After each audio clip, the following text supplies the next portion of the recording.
Dear viewers, Assalamu alaikum. I'm back again with session number 5. Today we'll be talking on showcasing of success story global. So I'm inviting our guest today. We have three guests from overseas. So the session will be conducted in English, and I have my co-moderator as well, Parisa Islam. So both of us will be co-hosting this program. So our guests are in the backstage already. So I am adding this guest. I am adding our guest. Uh, Hi Nini, how are you? Hi, how are you? Nice to see you. Uh, Thank you. Nice to see you as well after almost 2 years after Oh Japan, yeah, has right? it been? Yeah, After that's right. Well, I've seen you on and off, and see, obviously do on you love Facebook. it? Dr. Ashir Ahmed, Ashir in Hey, the Hi Ashir Hi. bhai, how are here I you? can see Nini. Hello, Nini. How are you? Hi, Doc. All the We have docs. our co-host, Hello. Islam. I Hey, think all Parisa. How are right. Hi, you? Hi. Hi, Nini. How are Hi, you? Parisa. Hi, good. Thanks. It's really nice to see. It's like a family reunion, I guess. It is actually. It is. Social business family reunion. Hi, And Rafi so bhai. It's I been a remove my pretty coat as well. busy I day. remove my coat as well because I think like feeling like home. So feeling like home, and that's why I just okay. So just introducing the speaker, Nini Daing. She's the CEO of My Harapan. She's from Malaysia, and she's really a young change maker in Malaysia, Uh, and we'll be listening to her lots of. I'm not too sure about young.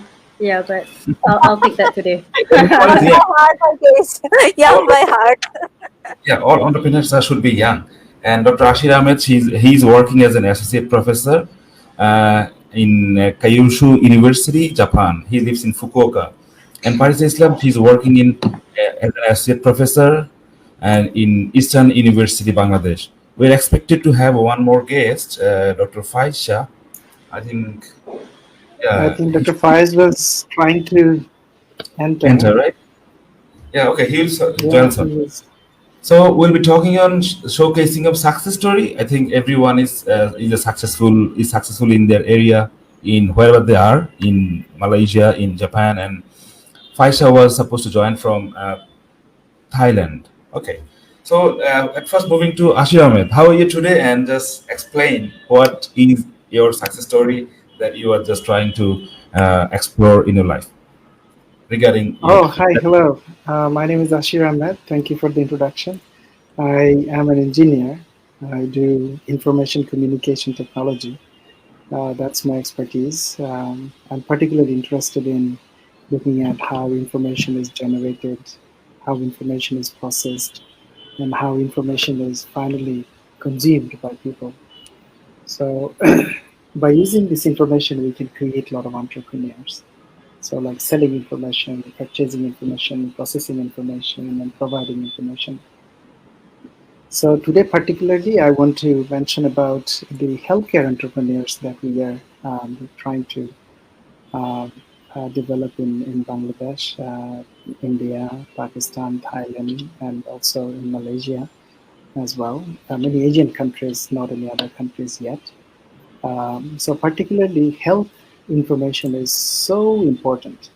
So it depends on where the health information is and how we can provide your health information to a doctor. So then doctor can make a decision, a clinical decision, what to do with your health. So providing that information, particularly in unreached communities, it's very difficult. Meaning you can imagine a rural area where there is no hospital, there is no clinic.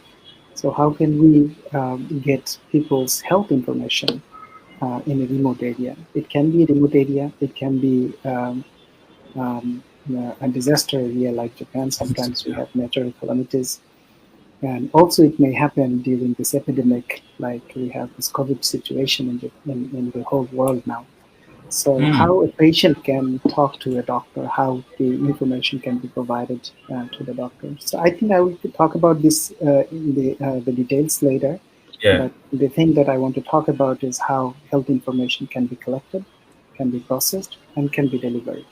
So That is that very much needed, Dr. Rashid. Actually, we are in this situation, COVID-19. We cannot go to doctor. We cannot visit hospital. So ultimately, digital health is actually moving everywhere, growing everywhere. Oh, Faiz is already here.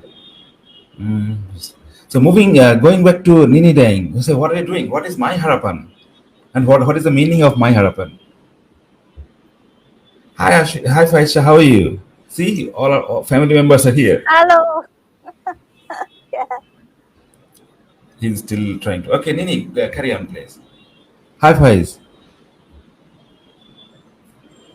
Hi, we finally made it. Thanks, Nini, for that link as well. Yeah, Good. Everybody was sending congratulations me for links making this then. happen. Yeah. Okay, so Nini, over to you. What is my Uh, harapan? Yeah. My harapan actually means hope in Bahasa, our national language. So my meaning my is also mine, and as well as my as in Malaysia. So what we believe is in the hope of Malaysia, and the hope of what is to come is really in the hands of young people. We are registered as the Youth Trust Foundation. So in youth we trust, and we believe that by empowering them, by really fulfilling their by enabling them to fulfill their true potential, that they are able to become more wholesome, more independent, and contributing citizens Hmm. for not only Malaysia but the world. So we're very interested in especially social entrepreneurship and social business in particular, because it provides you with a different model of thinking, of looking into areas where they can still be the CEOs of their own respective companies, but that it's rooted and it's driven by a much bigger cause, which is how do you contribute to others, and how do you contribute to the environment together. So we feel that that's the way. So we provide many things. For example, there are three key pillars, which is one we're excited about. When Dr. Ashir talks about information and data, a lot of the things that we want to ensure is that your actions and the way you problem solve is through via evidence, is evidence based. So research is an important pillar in deciding how to move forward, how to do stuff. The other thing is, of course, that in order to do, a lot of the times is you need money. So we provide them some startup capital, or not even that, with some funds to enable them to start off with something, just so that they are able to experience and project manage their own initiatives, social and environmental initiatives, without having an adult to say them that they can't. So right now is the idea is there's no excuse not to do anything, because we will provide you with some money, and we want to be able to show them that with some money, with a little thing, it is an impetus for something much greater. And the last thing is, of course, is capacity. At the end of the day, capacity and capability development is not only money. It's not only about ensuring that there's evidence or there's enough data for you to move forward with. That you will be able to support you with some facilitation, with support, with the sort of networks that you need to start your business, your social business. And when you want to create impact, you need as much help as possible. So this is where we come in. That's really very good. Now moving to Dr. Faiz Shah. So, how are you? And just tell us something. Say, what is your project? Say, AIT. Well, are you logged in from two devices? I can hear the echo. Yes, I think the one of them I can't hear anything. So what I can do So is I'll just try to log off from one, and yeah, because there is I can see that you are logged in from two devices. So I'm hearing the echo. yeah, because I think there's a distortion of some kind. Yeah, I understand. Digital. Okay, so let him actually figure out the problem. Over to you, Parisa. So just as a co-moderator, I am leaving this floor to you. I'll be in the backstage. I'll be watching you. Thank you. Just continue, and we will finish the session at 7 p.m. Just after 30 minutes. So please Okay. carry on. Okay. Thank you, Rafi bhai. It's been a very hectic day for him, I guess. So, will I be able to handle the whole thing from here? Or okay. So, Dini, can you hear me? Ashir bhai, can you hear me? Okay. So, one thing I am interested to know about the current situation. I think this is a very, what we can say, a kind of situation where we need more social innovation and social inclusion as well in this COVID situation. So, from your background of work, Ashir bhai, could you please share how you can, how you're portraying the matter of health clinic that you've been working for so long, how we can fit in your ideas of health clinic in this COVID, after COVID situation, or in this pandemic situation. Could you share your views regarding that? Thank you, Parisa. It's a very important question, and we took the challenge, like how portable health clinic can contribute to tackle COVID-19 like situation. So, as you know, the model of portable health clinic is we are trying to develop a clinic which is going to be portable. Portable meaning you can imagine like our traditional doctors in the rural areas, they used to carry a bag, a suitcase, and the suitcase had few um, like devices, or you can say medical sensors. One was thermometer, one was the stethoscope, and there was one blood pressure machine. And by Right. using these three devices, they could really take care of almost like 70% of the patients in the rural area. So that's sort of like a very primary screening. So our technology, we wanted to see what else can be added inside the box so that the doctor can do more. So there are two things we have added. One thing is how to empower those kind of so-called doctors, or uh, like we call them health workers. So where we do not have doctors, we can prepare the health workers to assist the doctors. So what the health worker does is she carries the suitcase and take the measurements listen to the symptoms, take measurements, and then get this information and give it to deliver it to the doctor in the remote area. It's a So kind the of remote doctor remote can see service, right? remote healthcare Kind of system, remote but you can healthcare put it system, right? exactly. So it's a remote healthcare.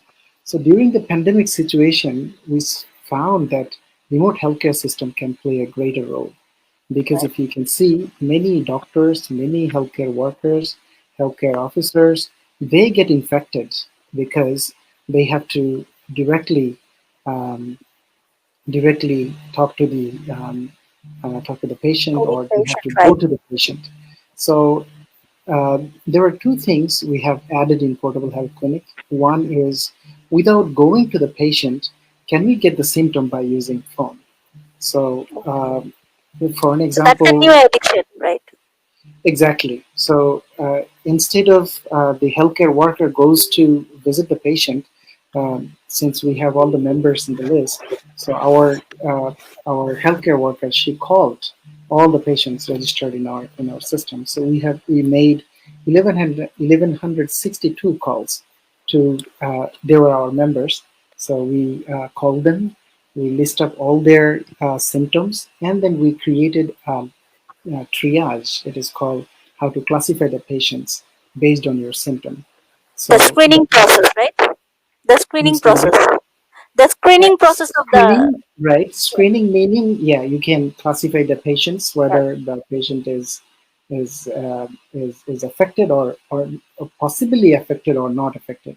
But we actually make them in 5 different classifications, so that we cannot really make a decision at that time without making a PCR test. But we found that we followed up all these 1161 patients, and we found that we can finally actually reduce the um, the load on, for an example, one number in one country. A lot of people make calls in one particular number, so we can reduce that call, and everyone goes to the hospital, make a long queue, but without making that queue, we can classify the patient who should go take the PCR test and who should not go to take the PCR test. So we can classify So those in one patients. way or another, we can reduce the risk of the spread of the diseases, right? Exactly. So it can reduce the infection risk. So that's a It can very, also very reduce the load. innovative. innovative way of handling the whole thing, and it is a kind of localized solution of that problem. So Exactly. that's pretty interesting, Ashir Bhai. Yes. And a lot to learn from your venture, and other countries can also, if they have the similar kind of healthcare infrastructure, they can also apply some kind of mobility in the healthcare sector like your project. So thank you so Exactly. much, But Ashir Bhai. we are not sure yet. Actually, this Okay, needs trials and trials. Then you can really understand what the trial system look like. that's a very So good beginning, I guess. thank you. Thank you. Yes. Okay, thank you, Ashir Bhai. We'll come back to you again. Sure. Let me go to Dr. Faiz Shah. How are you? After a long time, see, it's been a long since I see you last. So hope everything is going fine on your side. Okay, so we know Alhamdulillah, that. everything good. Thank you. Okay, so you've been working with the social business education and social business in academia sector. So could you please share your part of the story to the youth of Bangladesh regarding your what is your success story, or what is your story regarding education and social business and youth as a Uh, whole? there are a number of things we are working on. In fact, one of the things we are also partnering Dr. Ashir's group on is trying to test some of their portable health clinic earlier versions. So we count that as a success also. But in terms of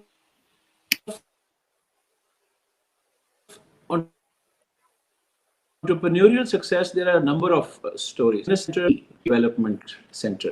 So our entire programming is focused on building capacity, creating skills, competencies for social business. So on a number of counts, we've run a number of courses. We have competitions. In fact, we are co-organizing next week, which will bring teams from a number of countries to design social businesses that can respond to the post-COVID scenario. We have, I think, more than 100, 18, 20 entries already. 8,000 people expressed interest. So I'd like to Big talk a number. little bit more about that. So Yes. the idea is that when when we face sort of the earlier stages of the COVID pandemic, the first reaction that most people had everywhere was that of survival. And most Yes. people just wanted to see how we can contain the pandemic. Now, the pandemic was contained in a number of countries, including Thailand, where cases have dropped to zero for almost a month and a half.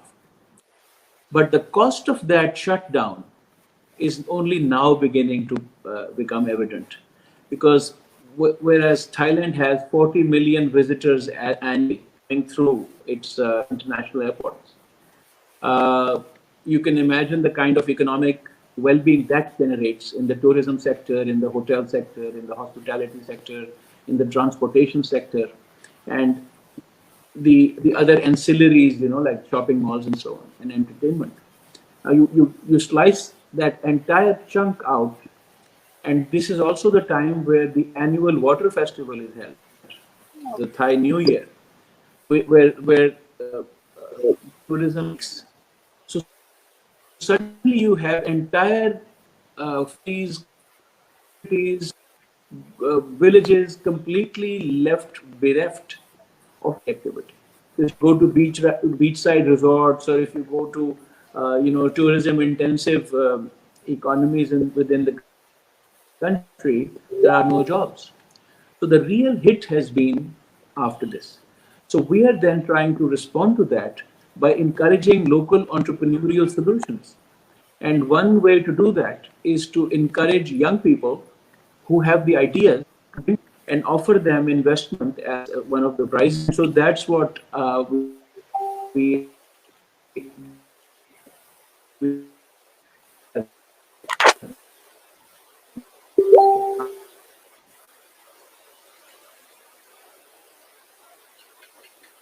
how kind of participating in along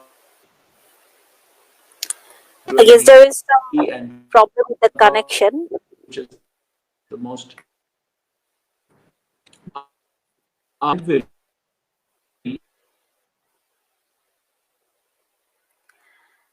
I guess there is some technical problem with the connection with Faiz Shah.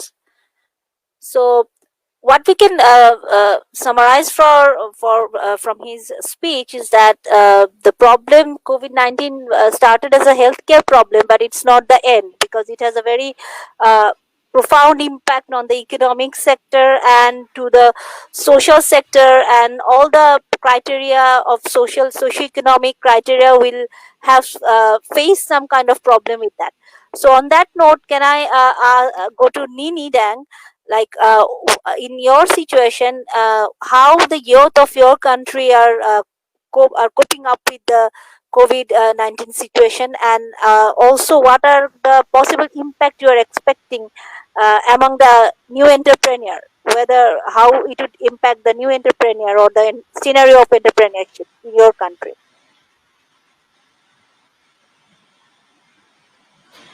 Hi, thanks. I think the same can be said of Malaysia, and in which case, when you talk about 40% of the population are lost you actually there below they are below the ages of 40.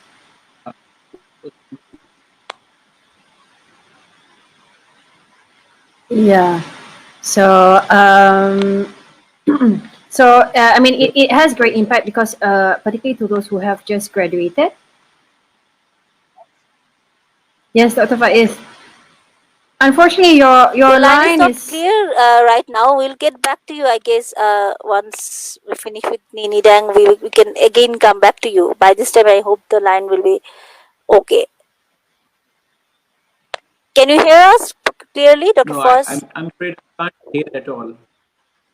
You cannot hear us at all? Yes, please do. So, is it possible that you can log out and log in again for the clarity of the thing? I guess if that helps. Can you? it's very choppy, Dr. Faiz. Unfortunately. Okay, Nini, we can carry on, and we can. I'm talking to the technical team so that we can add on for Yeah. Yes. So I think that's one problem, that obviously we need to upgrade our infrastructure because this infrastructure is the thing that allows for even access to education is not limited to what you see on the screens and what you have on your phones. Infrastructure, hardware, whether or not young people are actually getting that access. I think universities now, a lot of universities are conducting classes online, and that may not be something that everyone has access to. I mean, it's limited to those who have very good broadband, so on and so forth. We've had this case where a young student had to go and climb a tree to actually get great bandwidth. So that which shouldn't be the case. So I think that what the pandemic has done is actually made a lot of the ongoing problems that we have been facing before this more pronounced.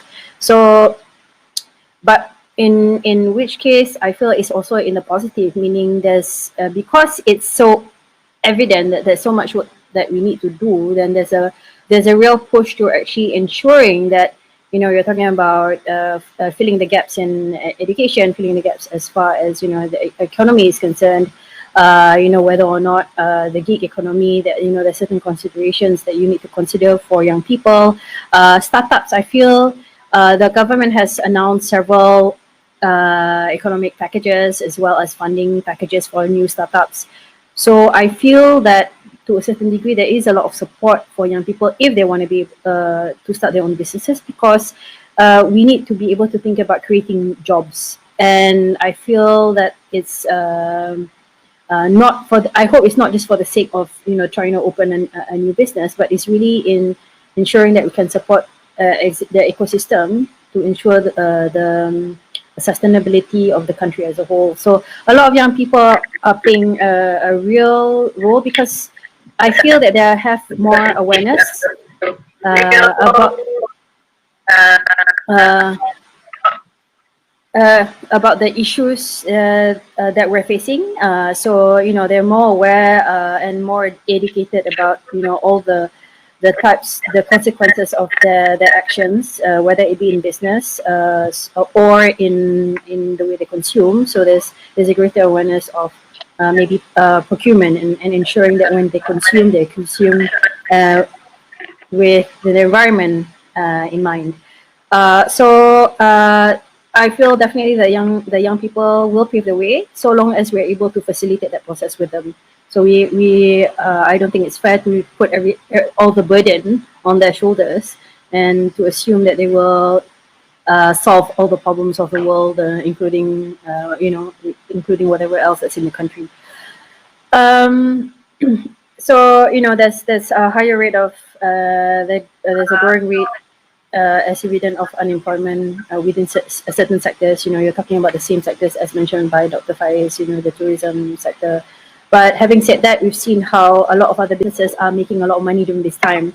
So they've been able to pivot and look into areas where and are more intuitive and are able to make the sort of projections based on what the market needs, based on market needs. So I feel that there are opportunities you're able to look at it. And if we're able to facilitate that process again with the young people and allow them to be able to see what they can do, then I think it'll speed up the process in ensuring that we can close the gap, not only during this pandemic, because I feel that, nothing's, it cannot be solved within the next 2 years. A lot of people are saying vaccines, the possibility of a vaccine is within the 2 years. So, Okay. yeah, so that would So be the... that's a very good thing. That it's a very good taker for us in Bangladesh, the Bangladeshis as well. That when there is some limitations and challenges around, there are some possibilities also coming around the surrounding the COVID situation. Lots of online platforms are opening. Lots of home deliveries and work from home kind of situation give birth to some new ideas of products and services. So there are lots of what we can say, lots of opportunities for our youth to start new venture, to be more creative and to be more what we can say problem centric, and we can go for design centric thinking and we can come up with new ideas. And the governments of different countries are also very positive regarding facilitating this entrepreneurship, right? So that's a very what we can say, my harapan or something like that. Our hope is like we can overcome altogether from these situations. So before going to Ashir Bhai, I would like to request Dr. Faiz Shah, because we have some interruption in our speech. So could you please just continue and finish up what you were talking on that time? So Yeah, thank you. Can you hear me now? yes, I understand yes. this has never happened before, so maybe there is a higher force at work here. So this is They the new probably want, normal right now. yes, they So this probably is the new want normal. Ashir and Nini to talk, but I'm going to finish what I was going to say. So we were just so as I described to you the immediate steps that we are taking at UNIS Thailand to kind of respond within our capacity building mandate. There's also a few other thoughts that I wanted to share very quickly. First of all, when we talk about enterprise, that is the supply side of things. Whether we can re-gear, regroup, and reinitiate economic activity. There's also the demand side. People at this time, as I have seen at least around us, are trying to save as much money as they can because the level of uncertainty is completely unprecedented. And there are no trends, no configurations, no formulas that are allowing people to predict how long this tension is going to stay, how much damage, actual economic damage has actually been done, and how long that economic damage is going to take to redress. So what's happening is spending is really, really, really tight. I know a lot of people who have stopped buying or splurge buying or impulse buying completely. They're not even buying the little things you get at the cash register when you go, and there are these little things on both sides. You pick up a chewing gum or little thing. People are so Yeah, conscious. that is a kind of us. Yes. Consumer spending has gone down in the middle class. you can imagine with people who already have very poor savings and already have very little surplus or savings or extra capital, they are just not spending. So that to me is the our biggest challenge as entrepreneurism exponents, because now we have to start looking at how to somehow create bottom of the pyramid spending incentives. There is no hard money, there is no liquidity to go around. So our next, and this is still in a way beyond services. This is more at a social innovation level. So we are hopefully trying to engage with our YS, the Unis Center network, in the next weeks and months to come up with some thinking on how bottom of the pyramid schemes can be integrated into social entrepreneurship schemes, so that micro purchasing can be generated through micro savings. So that's something I just wanted to share with you. As Dr. Ashir said, these are all thoughts at the moment. We're too new into this whole thing to claim success or to claim any kind of way forward. But that's where our immediate thinking is at the moment. How to integrate the demand side with the changing supply side. That's a very insightful thought, I guess, because that's a This very is what they because didn't want me to say. That's why they were trying to slice the wires on me. but finally you've done it and you've made it through. So I think that is the universal good spirit of good thought. I think that it will come out in one way or another. So on that note, Ashir bhai, what do you like to add on with this thought of Dr. Faiz, right? Like we need localized solution for the local problem, and we need to think of the consumption and the supply and demand in a whole new way. So we need a totally new mindset to overcome this situation. So what is your take on that point? Thank you. Fortunately for the healthcare issues, the demand is there and people are spending money on healthcare. So, but the challenge is there, how to increase the trust on digital healthcare. People normally they used to see the doctor face to face, but suddenly now the doctor is a virtual element. So how can we really increase the trust to the patients is the question. And also there are a lot of information on the internet, so you cannot believe like which information is correct, which information is incorrect, which information to accept, which information to reject.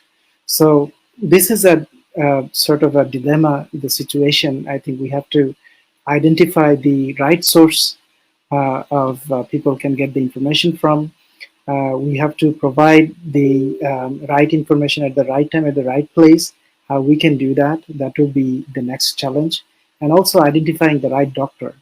So many things without thinking government, not only Bangladesh, many countries actually like collected doctors and healthcare workers left and right. And also they have to call upon like the retired healthcare experts as well. So in that case, we have to, since it's a pandemic situation, there is no like the set up configuration. So we don't really know that what is actually the configured system. It takes time. So the new opportunity that are coming in for us is like the identifying the sources, how to increase the trust of the demand side, not only the demand side, I think the supply side as well. So those kind of new situations are coming in, and the new opportunities for us who are really developing software system and intelligent software systems. These are a good opportunity that we are finding in. So thank you, Ashir bhai. It's a very the discussion is going in a very interesting mode right now. Like we are looking forward to new kind of innovative ideas and trial and error basis rejection or acceptance of that ideas. And I think one thing is that the situation is critical for all of us, and we know that it will not change in the very near future. So we have to go through it. That is one thing we are very certain of. And the whole kind of solution we are thinking about, I think it's a good time to just give a pause to our life and realize like we need more inclusion, and we need more broader kind of thinking regarding our consumption and regarding our lifestyles, and we need to come up with ideas that ensure the betterment of the society as a whole. So the holistic kind of thinking is a must at this point of time. So I'd get back to Nini for a while. What could be your suggestions to the youth of Bangladesh? What is your opinion or your wish or your insights for the new entrepreneurs of Bangladesh? Because we know that these sessions are organized by a bunch of new entrepreneurship enthusiasts. So what is your message to the youth? How would they could come up with ideas, and what is your wish for them? Nini.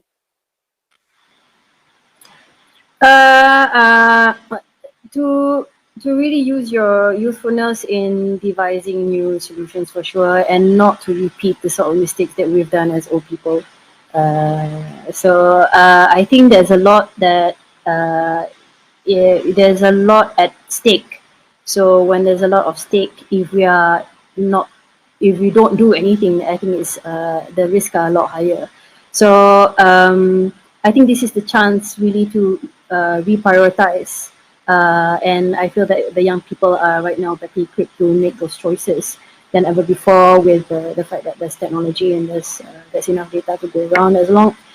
And a lot of efforts are placed into things that matter more now to not only just Bangladesh, but if you're able to devise, like, you're talking about a portable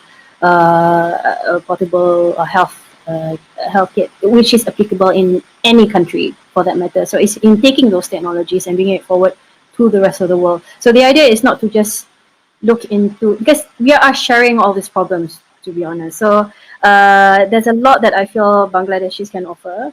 And I think while we look inwards, we have to also look outwards, because there's only one earth, and we have no option but to take action.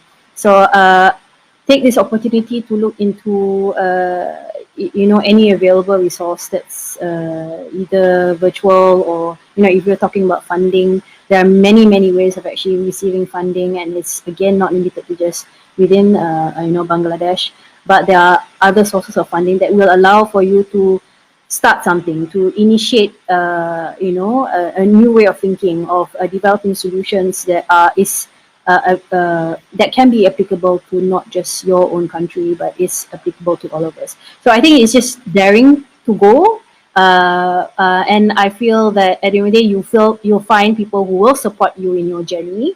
You have to find your own mentors, make your own mistakes, and learn from them. So make sure that as you do, you will encounter moments of you'll be down, and you feel like you're a total failure, which the past 3 days I've been listening to a lot of young people go through different sort of journeys, up and downs, and I think it's just ensuring that you're staying on your course, and knowing that there's a support, that there are people who will support you, if you're willing to listen, and if you're able to communicate what it is that you're looking for. So that would be what I can say to the young people there. Okay. For that matter. Yeah. Thank you, Nini. This would be very inspiring for the youth of Bangladesh as well. So I'd like to discuss an issue with Dr. Faiz Shah. One thing I'd like to ask you, like, in the education sector, we see that online education platform didn't work that smoothly as like the developed country for the developing, comparing to the developing countries. So in our region, we are going for online platform of education, but there are lots of problems regarding the connectivity and the high rate of internet packages, and the capacity of spending of the parents and the students. All these altogether are making some chaotic situation in the education sector. So what is your suggestion or your experience based view regarding the how to handle the transformation of this online education, and what we can expect from the future of education right now? Right. Well, I'd also, before I sort of address this question, I can very clearly say that I'm not an expert in online education, but I come from an age group that has experienced alternative education systems via radio and via television. So with that context in mind, and a lot of young people probably have no idea that remote education and hybrid education and asynchronous education models are not new, and they are not something that the world of academia doesn't know. Uh, we've had these models, but the modes were different. With radio and with the television era, had education for children who were not able to, or people who were not able to go to school or traverse long distances to go to university, etc. Now, what's happened is that with the advent of very effective digital and telecom technology, we feel that it's possible. So we create a limitation of our own making by saying, oh, because connectivity in certain countries, in fact, in Bangladesh, there are certain pockets where maybe where connectivity is poor, but then there are pockets where connectivity is as good as anywhere else in the world. So, but the limitation is self-created because we think in terms of digital connectivity and digital transmission of lessons and so on. So I would still say there is room, and there are people my age who in their time were actually trained to do remote teaching. So I would say that as an immediate coping strategy, as an immediate response to the lack of mobility options for students, it is possible to create a parallel mechanism where lessons can be still delivered remotely, and they can still be delivered through asymmetric online or whatever mechanisms without the need for high-speed digital technology. So I can give you the example of Thailand, where very similar to other countries, not every part of the country is connected with high-speed digital communication. So lessons have been running on radio in Thailand as well. So that was just a perspective that all is not lost. I know that setting up the capacities for digital transmission are going to be not cheap and not immediate. So for that, rather than having children lose a year or fall behind in their academic assignments, we could actually try some old-fashioned supplemental techniques as we go. That's one. And the second thing is that this is also the time where we also have to recognize that Bangladesh happens to be among the most resilient countries in the world. I mean, the kind of threats that have been coming in terms of severe climate impact and in terms of other disturbances and distortions in economic forces, Bangladesh has done extremely well in responding because it's a resilient mindset. So I feel that much more than certain Western countries where certain lifestyles are taken for granted, healthcare services, transportation, mobility are taken for granted. And when that stops, people stop thinking immediately in terms of innovating responses. In countries like Bangladesh, people are all the time innovating simply to stay ahead of what, where they are. And so I think there is great hope in indigenizing some of the technologies, some of the thinking, some of the social innovations, and coupling them with, okay, not 5G technologies, but even with one step behind technologies, as long as they can get the job done. Okay, so that's a very, I can see an effective kind of thinking, like thinking positively and creating positive mindset regarding the educational adjustment of platform, or what we can say, maybe online, offline education, and using the other media like radio, television, and everything.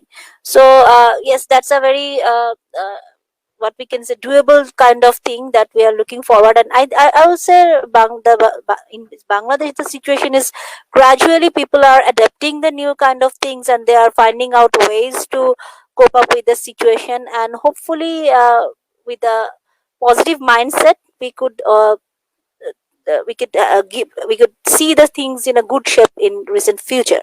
So we are almost at the end of our today's session. So I would like to continue this discussion long, even after the session has been over, because we are feeling like a social business family here. That I can feel the vibe and the enthusiasm among our eyes. But the clock is running out. So what we can conclude in this session, that yes, there is hope, and we are sharing the same kind of positivity, and we're looking forward to a better future through the innovation, and it could be happen through the youth. I guess youth and entrepreneurship is a very has a very profound impact in this kind of recovery of the from this process. So can you please just share in one or two sentences your can you summing up your thought one by one? Ashir bhai, could you say something for our youth so that? Yes, sure. It was a nice discussion. I think from the healthcare perspective and the project that we have been running, suddenly it opened up with a good hope and dream, and new technology developments are identified. So my students are really looking forward to the next innovation, and I think you'll be if you look at our websites, we will be actually sharing all the information. So thank you so much Thank you, Ashir for bhai. today. So Nini, what's your last few words for the youth? Last few words for the youth. I need an entire day for that, to be honest. But I think it's to actually continue the the the, the learning journey. Sing a song. So, sing a song. Oh no, I know you can sing a song, Dr. Ashir. So no. Um, I think it's to continue to enjoy and to have a passion for deep learning, and to be able to be observant about everything that's going on, and to understand that there's like that it is new, but we need to be able to start moving forward by taking also action. So through constant learning, observing, and I think to dare to break down all the problems that we're facing, in order to develop small solutions. So just start with maybe one that you care passionate about, and see how you can take that through with friends of yours who share that passion. So I think it's just about just doing it. Okay, so start simple and smart, and that will bring the success. So coming back to first, Shah, what is your last few words, as I said to Nini? Maybe I what you're think looking forward. What is your advice regarding this situation to the youth? I think I'm so old that nothing that I say makes any sense or matters to any young people. But at the same time, I would like to encourage people to continue with seeking new solutions. Of course, that's a given. But one thing that is very critical to all this, and I keep saying this to a lot of young people, is to learn to live with failure. Our entire hype of the last few years, when we talk to young people or when we get into discussions with young entrepreneurs, etc., is centered around succeeding. It's centered around giving them tools and techniques and access to markets and access to finance. And we create this false impression among young people that we work with, not willingly, but I suppose we don't qualify it enough, that if they do whatever the formula tells them, they will achieve entrepreneurial success. The data tell us that over 90% of businesses that are started, even with the brightest people with the best of ideas, fail in the first 18 months. And if you're around after 4 years, then you can call yourself a business. So we somehow ignore to mention this. And this I have noticed in the past few years creates a sense of frustration among young people, because they think that we did everything that we were told to do. We aced on everything. and still the business isn't picking up as we thought it would. And so that's my message to young people. Don't worry. It's about trying again and again. It's about getting to success through a lot of bottlenecks and even failures sometimes. So if we figured that out, that failure is just a teacher on the way to success, then we look at failures differently. And I'd like to be able to sort of say that to young people. Okay, thank you so much, because I think all of your speeches will be very inspiring for the youth. And here comes Rafi Bhai, he's back. So I'm I'm back. handling the session back to Rafi Bhai. So thank you very much. Thank you all. Thank you, What is Nini. that, Thank you, Faiz? Ashir Bhai. I Thank have you, a Faiz. Thank you so Thank you, much. Rafi Appreciate Bhai. it. I have a complaint for Rafi Bhai because he's put me on 2 sessions. Now the other Okay. ones are calling me to log in, and I haven't finished yet. So I'm going to run away. Thank you so much. Great to So see you guys. usually many of And the sessions required you. Okay. Thank you, thank Nini. you. Thank you, Thank you, Ashir. Bhai. Thank you, Thanks, Pacha, Cheers. for Thank Bye just you. joining bye. us. Thank you Thank very you. much. Bye bye. Bye bye. My Harapan. Bye bye. See you.